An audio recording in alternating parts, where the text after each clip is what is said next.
दोस्तों, हम बात करने वाले हैं ओमकारेश्वर ज्योतिर्लिंग की। जी हाँ, एक बार विंध्य पर्वत ने भगवान शिव की कई माहों तक कठिन तपस्या की। उनकी इस तपस्या से प्रसन्न होकर शंकर जी ने उन्हें साक्षात दर्शन दिए और विंध्य पर्वत से अपनी इच्छा प्रकट करने के लिए कहा। इस अवसर पर अनेक ऋषि मुनि देव भी वहां पर उपस्थित थे। विंध्य पर्वत की इच्छा के अनुसार भगवान शिव ने ज्योतिर्लिंग के दो भाग किए। एक का नाम ओमकारेश्वर तथा दूसरा का मल्लेश्वर रखा। ओमकारेश्वर में ज्योतिर्लिंग के दो रूप की पूजा की जाती है। ओमकारेश्वर ज्योतिर्लिंग से संबंधित अन्य कथा के अनुसार भगवान के महान भक्त अम्बरीश और मुचुकुंद के पिता सूर्यवंशी राजा मंधाता ने इस स्थान पर कठोर तपस्या करके भगवान शंकर को प्रसन्न किया था। इस महान पुरुष मंददाता के नाम पर ही इस पर्वत का नाम मंददाता पर्वत हो गया। दोस्तों, अब कहानी शुरू करते हैं केदारनाथ ज्योतिर्लिंग की। जी हाँ दोस्तों, कहानी शुरू करने से पहले मेरे साथ कहिए, जय केदारनाथ, ओम नमः शिवाय। आइए मेरे साथ कहानी सुनिए। केदारनाथ महादेव के विषय में कई कथाएं हैं। स्कंद पुराण में लिखा गया है, एक बार केदार क्षेत्र के विषय में जब पार्वती जी ने शिव से पूछा, तब भगवान शिव ने उन्हें बताया कि केदार क्षेत्र उन्हें अत्यंत प्रिय है। वे यहाँ सदा अपने गणों के साथ निवास करते हैं। इस क्षेत्र में वे तब से रहते हैं जब उन्होंने सृष्टि की रचना के लिए ब्रह्मा का रूप धारण किया था। स्कंद पुराण में इस स्थान की महिमा का एक वर्णन यह भी मिलता है कि एक बहेलिया था जिस हिरण का मांस खाना अत्यंत प्रिय था। एक बार वह शिकार की तलाश में केदार क्षेत्र में आया। पूरे दिन भटकने के बाद भी उसे शिकार नहीं मिला। संध्या के समय नारद मुनि इस क्षेत्र में आए तो दूर से बहेलिया उन्हें हिरण समझकर उन पर वार चलाने के लिए तैयार हुआ। जब तक वे वार चलाता, सूर्य पूरी तरह से डूब गया था। अंधेरा होने के कारण उसने देखा कि एक सर्प मेंढक की पीछे पीछे जा रहा है और उसको पकड़कर निगल रहा है। मृत होने के बाद मेंढक शिव रूप में परिवर्तित हो गया। इस प्रकार बहेलिये ने देखा कि एक हिरण को सिंह मार रहा है। मृग हिरण शिव गणों के साथ शिवलोक जा रहे हैं। इस अद्भुत दृश्य को देखकर बहेलिया हैरान हो गया। इसी समय नारद मुनि ब्राह्मण वेश में बहेलिये के समक्ष उपस्थित हुए। बहेलिये ने नारद मुनि से इस अद्भुत दृश्य के विषय में पूछा। नारद मुनि ने उसे समझाया कि यह अत्यंत पवित्र क्षेत्र है। इस स्थान पर मृत होने पर पशु पक्षियों को भी मुक्ति मिल जाती है। इसके बाद बहेलिये को अपने पाप कर्मों की स्मरण हो आया और किस प्रकार उसने पशु पक्षियों की हत्या की है। बहेलिये ने नारद मुनि से अपनी मुक्ति का उपाय पूछा। नारद मुनि ने शिव का ज्ञान प्राप्त करके बहेलिये केदार क्षेत्र में रहकर शिव उपासना में लीन हो गया। मृत्यु पश्चात उसे शिवलोक में स्थान प्राप्त हुआ। केदारनाथ ज्योतिर्लिंग की कथा। केदारनाथ ज्योतिर्लिंग की कथा के विषय में शिव पुराण में वर्णित है कि नर और नारायण नाम के दो भाइयों ने भगवान शिव की पार्थिव मूर्ति बनाकर उनकी पूजा एवं ध्यान में लगे रहते थे। इस दोनों भाइयों की भक्तिपूर्ण तपस्या से प्रसन्न होकर भगवान शिव उनके समक्ष प्रकट हुए। भगवान शिव ने उनसे वरदान मांगने के लिए कहा तो जन कल्याण की भावना से इन्होंने शिव से वरदान मांगा कि वह इस क्षेत्र में जन कल्याण हेतु सदा वर्तमान रहे। इनकी प्रार्थना पर भगवान शंकर ज्योतिर्लिंग के रूप में केदार क्षेत्र में प्रकट हुए। केदारनाथ से जुड़ी पांडवों की कथा शिव पुराण में लिखा है कि महाभारत के युद्ध के पश्चात पांडवों को इस बात का प्रायश्चित हो रहा था कि उसने हाथों अपने अपने भाई बंधुओं की हत्या की है। वे इस पाप से मुक्ति पाना चाहते थे। इसका समाधान जब उन्होंने वेद व्यास जी से पूछा तो उन्होंने कहा कि बंधुओं की हत्या का पाप तभी मिट सकता है जब शिव इस पाप से मुक्ति प्रदान करेंगे। शिव पांडवों से अप्रसन्न थे। अंत पांडव जब विश्वनाथ के दर्शन के लिए काशी पहुंचे तब वे वहां शंकर प्रत्यक्ष प्रकट नहीं हुए। शिव को ढूंढते हुए तब पांचों पांडव केदारनाथ पहुंच गए। पांडवों को आया देखकर शिव ने भैंस का रूप धारण कर लिया और भैंस के झुंड में शामिल हो गए। शिव की पहचान करने के लिए भीम एक गुफा में और गुफा के मुख के पास पैर फैलाकर खड़ा हो गया। सभी भैंस उनके पैर के बीच से होकर निकलने लगे, लेकिन भैंस बने शिव ने पैर के बीच से जाना स्वीकार नहीं किया। इससे पांडवों ने शिव को पहचान लिया। इसके बाद शिव वहां भूमि में विलीन होने लगे। तब भैंस बने भगवान शंकर को भीम के पीठ की तरह से पकड़ लिया। भगवान शंकर पांडवों की भक्ति एवं दृढ़ निश्चय को देखकर प्रकट हुए तथा उन्हें पापों से मुक्त कर दिया। इस स्थान पर आज भी द्रौपदी के साथ 5 पांडव की पूजा होती है। यहाँ शिव की पूजा भैंस के पृष्ठभाग के रूप में तभी से चली आ रही है। दोस्तों, उम्मीद करती हूँ आपको केदारनाथ ज्योतिर्लिंग की कहानी जरूर पसंद आई होगी। दोस्तों, अगर आप भी शिव भक्त हैं तो मेरे साथ एक बार कहिए जय केदारनाथ। दोस्तों, भीमा शंकर ज्योतिर्लिंग, चलिए मेरे साथ कहानी सुनिए। भीमा शंकर ज्योतिर्लिंग का नाम भीमा शंकर किस कारण से पड़ा, इस पर एक पौराणिक कथा बहुत प्रचलित है। कथा महाभारत काल की है। महाभारत का युद्ध पांडवों और कौरवों के मध्य हुआ था। इस युद्ध में भारत में बड़े महान वीरों की क्षति हुई थी। दोनों ही पक्ष अनेक महावीरों और सैनिकों को युद्ध में अपनी अपनी जान देनी पड़ी थी। इस युद्ध में शामिल होने वाले दोनों पक्षों को गुरु द्रोणाचार्य से प्रशिक्षण प्राप्त हुआ था। कौरवों और पांडवों ने जिस स्थान पर दोनों को प्रशिक्षण देने का कार्य किया था वह साध्या था। आज उज्जैनक के नाम से जाना जाता है। यहीं पर आज भगवान महादेव का भीमाशंकर विशाल ज्योतिर्लिंग है। कुछ लोग इस मंदिर को भीमाशंकर ज्योतिर्लिंग भी कहते हैं। भीमशंकर ज्योतिर्लिंग कथा शिव पुराण अनुसार भीमशंकर ज्योतिर्लिंग का वर्णन शिव पुराण में मिलता है। शिव पुराण में कहा गया है कि पुराने समय में भीम नाम का एक राक्षस था। वह राक्षस कुंभकर्ण का पुत्र था, परंतु उसका जन्म ठीक उसके पिता की मृत्यु के बाद हुआ था। अपने पिता की मृत्यु भगवान राम के हाथों होने की घटना की उसे जानकारी नहीं थी। समय बीतता गया।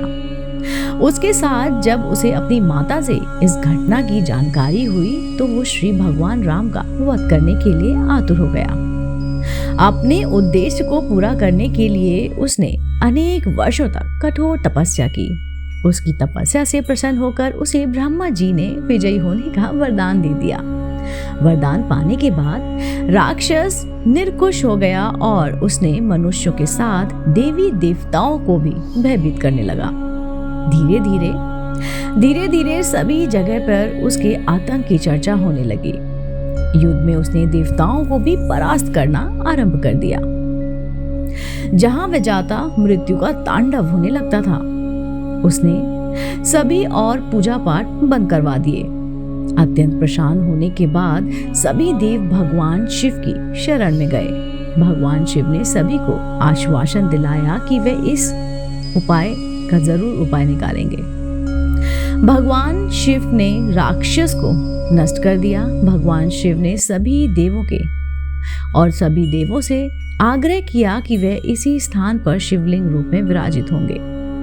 उनकी इस प्रार्थना को भगवान शिव ने स्वीकार किया और भीमाशंकर ज्योतिर्लिंग से और उनके रूप से उनको आज भी पूजा जाता है, माना जाता है, क्योंकि वो उस स्थान पर हमेशा के लिए विराजित हो गए।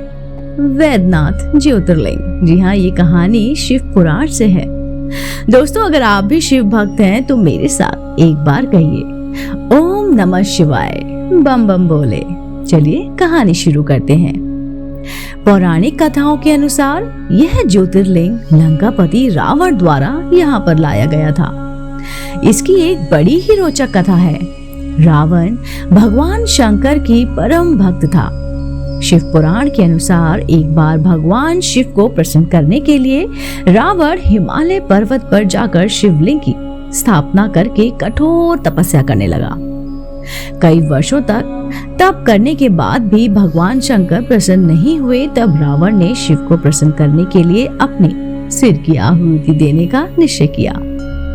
विधिवत पूजा करते हुए दशानन रावण एक एक करके अपने 9 सिरों को काटकर शिवलिंग पर चढ़ाता गया।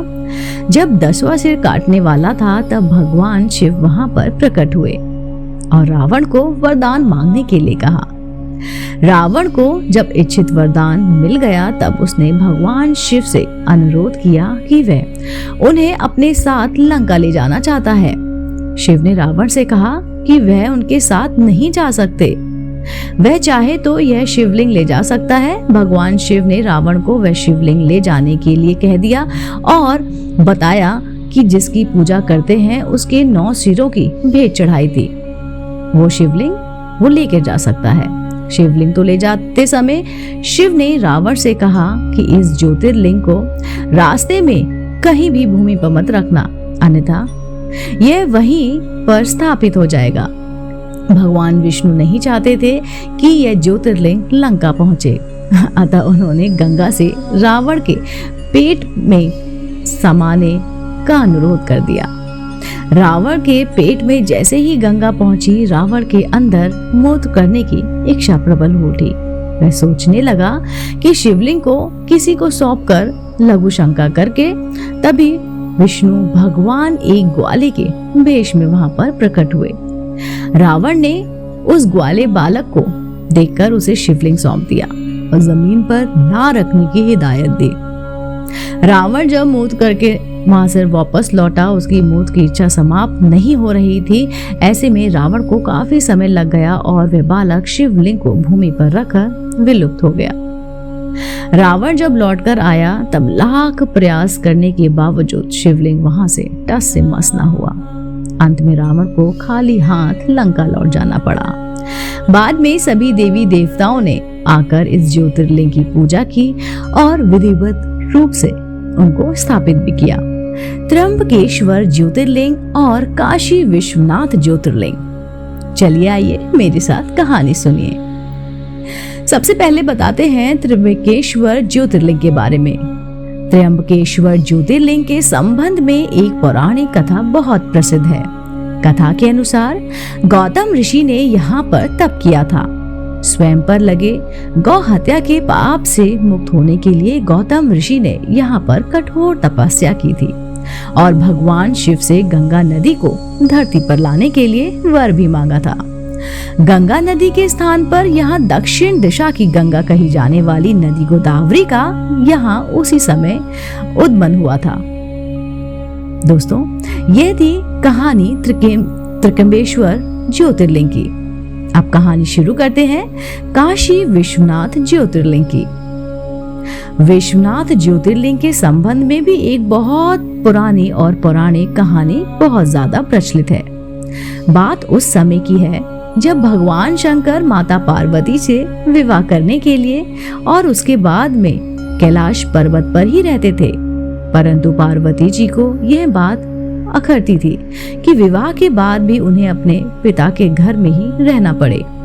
इस दिन अपने मन की इच्छा देवी पार्वती जी ने भगवान शिव के सम्मुख रख दी। अपनी प्रिया की ये बात सुनकर भगवान शिव कैलाश पर्वत को छोड़कर देवी पार्वती के साथ काशी नगरी में आकर रहने लगे और काशी नगरी में आने के बाद भगवान शिव यहाँ ज्योतिर्लिंग के रूप में स्थापित हो गए। तभी से काशी नगरी में विश्वनाथ ज्योतिर्लिंग ही भगवान शिव का निवास स्थान बन गया। कथा के अनुसार भगवान शंकर के दोनों पुत्रों में आपस में इस बात पर विवाद उत्पन्न हो गया कि पहले किसका विवाह होगा।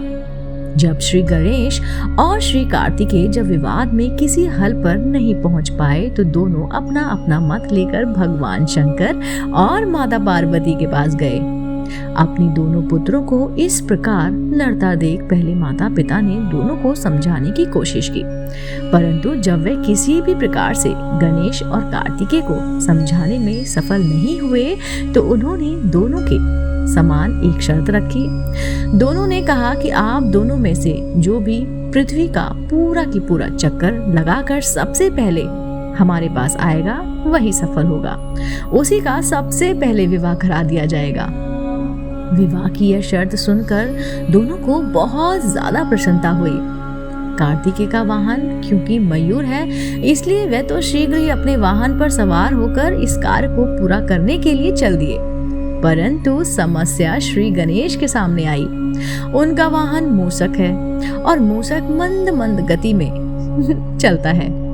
अपने वाहन की गति का विचार आते ही श्री गणेश समझ गए कि वह इस प्रतियोगिता में इस वाहन से तो नहीं जीत सकते। श्री गणेश चतुर बुद्धि, तभी तो उनको बुद्धि का देव माना जाता है। बस उन्होंने क्या किया, उन्होंने प्रतियोगिता जीतने का एक मध्य मार्ग निकाला और शास्त्रों का अनुसरण करते हुए अपने माता पिता की प्रदक्षिणा करनी आरंभ कर दी। शास्त्रों के अनुसार माता पिता भी पृथ्वी के समान होते हैं। माता पिता उनकी बुद्धि की चतुरता को समझ गए और उन्होंने श्री गणेश को कामना पूर्ति होने का आशीर्वाद भी दे दिया। शर्त के अनुसार श्री गणेश का विवाह सिद्धि और रिद्धि दोनों कन्याओं के साथ करा दिया गया। पृथ्वी की पदक्षिणा कर जब कार्तिकेय वापस लौटे तो उन्होंने देखा कि श्री गणेश का विवाह तो हो चुका है और वे शर्त हार गए हैं। श्री गणेश की बुद्धिमानी से कार्तिकेय नाराज हो गए। श्री शैल पर्वत पर चले गए कि शैल पर माता पार्वती पुत्र कार्तिकेय को समझाने के लिए गईं और भगवान शंकर भी यहाँ ज्योतिर्लिंग के रूप में अपने पुत्र से आग्रह करने के लिए पहुंच गए। उसी समय से श्री शैल पर्वत पर मल्लिका अर्जुन ज्योतिर्लिंग की स्थापना हुई और इस पर्वत पर शिव का पूजन करना पुण्यकारी हो गया। श्री मल्लिका अर्जुन मंदिर निर्माण कथा इस पौराणिक कथा के अलावा भी श्री मल्लिका अर्जुन ज्योतिर्लिंग के संबंध में एक किंवदंती भी प्रसिद्ध है। किंवदंती के अनुसार एक समय की बात है कि श्री शैल पर्वत के निकट एक राजा था जिसका नाम चंद्रगुप्त था। उस राजा की एक कन्या थी। वह कन्या अपनी किसी मनोकामना की पूर्ति हेतु महलों को छोड़कर श्री शैल पर्वत पर स्थित आश्रम में रहा करती थी। उस कन्या के पास एक सुंदर गाय थी। प्रति रात्रि जब कन्या सो जाती तो उसकी गाय का दूध को दूकर ले जाता। एक रात्रि कन्या सोई नहीं और जागकर चोर को पकड़ने का प्रयास करने लगी। रात्रि हुई, चोर आया। कन्या चोर को पकड़ने के लिए उसके पीछे पीछे भागी, परंतु कुछ दूर पर जाने पर उसके केवल वहां शिवलिंग ही मिला। कन्या ने उसी समय उस शिवलिंग पर श्री मल्लिका अर्जुन मंदिर का निर्माण कराया। प्रत्येक वर्ष यहाँ शिवरात्रि के अवसर पर एक विशाल मेले का आयोजन किया जाता है। वह स्थान आज भी मल्लिका अर्जुन ज्योतिर्लिंग के नाम से प्रसिद्ध है। इस ज्योतिर्लिंग के दर्शन करने से भक्तों की इच्छा जरूर पूर्ण होती है और वह व्यक्ति इस लोक में सभी भोग भोग कर अन्य लोक में भी श्री विष्णु धाम में जाता है।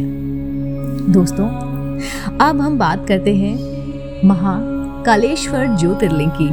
आइए मेरे साथ कहानी सुनिए। महाकालेश्वर ज्योतिर्लिंग की स्थापना से संबंधित के प्राचीन कथा एक प्रसिद्ध है। कथा के अनुसार एक बार अवंतिका नाम के राज में राजा भूषभरसेन नाम के राजा राज करते थे और भूषभरसेन नामक वो बहुत ज्यादा प्रसिद्ध थे। भगवान शिव के अनन्य भक्त भी थे। अपनी दैनिक दिनचर्या का अधिकतर भाग वे भगवान शिव की भक्ति आराधना में ही लगाते थे। एक बार पड़ोसी राजा ने अपने राज पर हमला कर दिया। राजा भूषभरसेन उनसे साहस और पुरुषार्थ से इस युद्ध को जीतने में सफल रहा। इस पर पड़ोसी राजा ने युद्ध पे विजय प्राप्त करने के लिए अन्य किसी मार्ग का उपयोग करना उचित समझा। इसके लिए उन्होंने एक असुर की सहायता ली। उस असुर को अदृश्य होने का वरदान प्राप्त था। राक्षस ने अपनी अनोखी विद्या का प्रयोग करते हुए अवंतिका राज पर अनेक हमले किए। इस हमलों से बचने के लिए राजा भूषभसेन ने भगवान शिव की शरण लेनी उपयुक्त समझी। अपने भक्त की पुकार सुनकर भगवान शिव वहां प्रकट हुए और उन्होंने स्वयं ही प्रजा की रक्षा की। इस पर राजा भूषभसेन ने भगवान शिव से अवंतिका राज में ही रहने का आग्रह किया, जिससे भविष्य में अन्य किसी आक्रमण से बचा जा सके। राजा की प्रार्थना सुनकर भगवान वहां ज्योतिर्लिंग के रूप में प्रकट हुए और उसी समय से उज्जैन में महाकालेश्वर की पूजा की जाती है। दोस्तों, उम्मीद करती हूँ आपको मेरे द्वारा सुनाई गई ये दोनों कहानियाँ मल्लिकार्जुन ज्योतिर्लिंग और महाकालेश्वर ज्योतिर्लिंग जरूर पसंद आई होगी। दोस्तों, अगर आप ऐसी ही धार्मिक पौराणिक कहानी कथा सुनना चाहते हैं तो आप मेरे चैनल आध्यात्मिक कहानियों को तुरंत से सब्सक्राइब कर लीजिए, क्योंकि ऐसी कहानियाँ हम अपने चैनल द्वारा आप तक साझा करते हैं। आप देख रहे थे आपका अपना पसंदीदा YouTube चैनल आध्यात्मिक कहानियाँ।